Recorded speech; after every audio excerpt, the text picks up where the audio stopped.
Good morning, students. As you know, so far we have learned about the chemical reaction of metals with oxygen and chemical reaction of non-metals with oxygen. Whenever metals combine with oxygen, they form metal oxide, and metal oxides are basic in nature. On the other hand, non-metals, whenever they combine with oxygen, they form non-metal oxides, and non-metal oxides are acidic in nature. This we can test with the help of an indicator called litmus paper. Now in today's class we will study about the reaction of metals and non-metals with water. This is the second category where we will see what happens when metals reacts with water. Now you know, in the reactivity series, sodium, it is having the highest, sodium and potassium, they are having the highest position. So you have to understand this with the help of an activity. Sodium metal is very reactive. It reacts quickly, vigorously with oxygen and water. You have seen that it reacts with oxygen. That's why it is generally kept in, sodium and potassium, they are kept in kerosene, so that it do not get exposed to the oxygen. At the same time, not only with oxygen, it gets readily combined with the water. And this type of reaction is an exothermic reaction. Exothermic reaction in which a lot of heat and light is generated. Now we know why they are stored in kerosene. So now see what happens when sodium reacts with water. This we can understand with the help of simple activity where you have to, this activity is activity 4.5.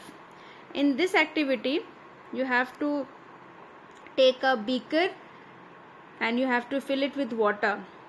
Now carefully cut a small piece of sodium metal.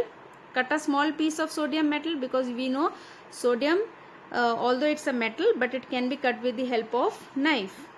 Now we know that it gets readily combined with oxygen, that's why we keep it under, or we keep it inside the kerosene.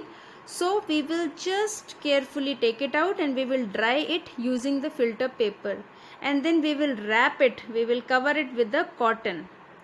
Now after wrapping it with the cotton, wiping it with the filter paper, now we have to take the sodium metal. Now put the sodium piece wrapped in the cotton into the beaker, but we have to be very careful.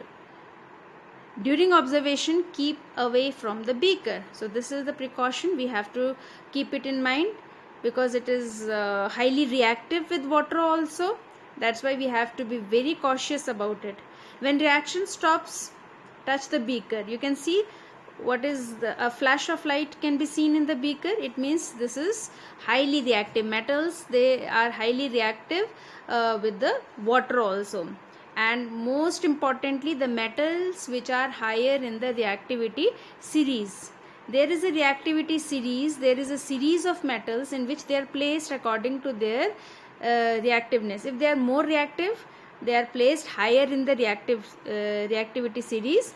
If they are least reactive, or they have got lesser reactivity, their place is little lower. So sodium and potassium, they are highly reactive metals, and in reactivity series they are placed higher. In today's class I will teach you what is reactivity series, okay, and then it will be very much clear to you.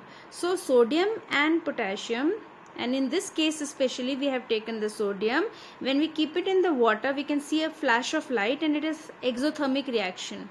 We can check later on the nature of the solution formed with the help of litmus paper, and we know that this is a metal, and metal oxide and metal hydroxides are always basic in nature. So after testing it with the litmus paper, we will find that it is basic in nature. Now this is there. You observe that sodium reacts vigorously with water. Some other metals do not do so. For example, iron reacts with water slowly. Why? Because iron is lower in reactivity series. Very simple. So there is a series of metals in which more reactive metals are placed higher in position and less reactive metals are placed lower in position. Generally, non-metals do not react with water, though they may be very reactive in air, but they do not react with water. So non-metals, they do not react with water. Such non-metals are stored in water. Because you can take one example of phosphorus. Now we know that they are very reactive with the non-metals, may be very reactive with the oxygen, but they are not reactive with the water. For example, in case of phosphorus is a very reactive non-metal. It catches fire if it is exposed to air, and to prevent this, to prevent the contact of phosphorus with atmospheric oxygen, it is stored in water. So this is the reason. So now today we know phosphorus is stored in water, and your sodium and potassium, they are stored in kerosene. So thank you very much for today's class. Keep revising.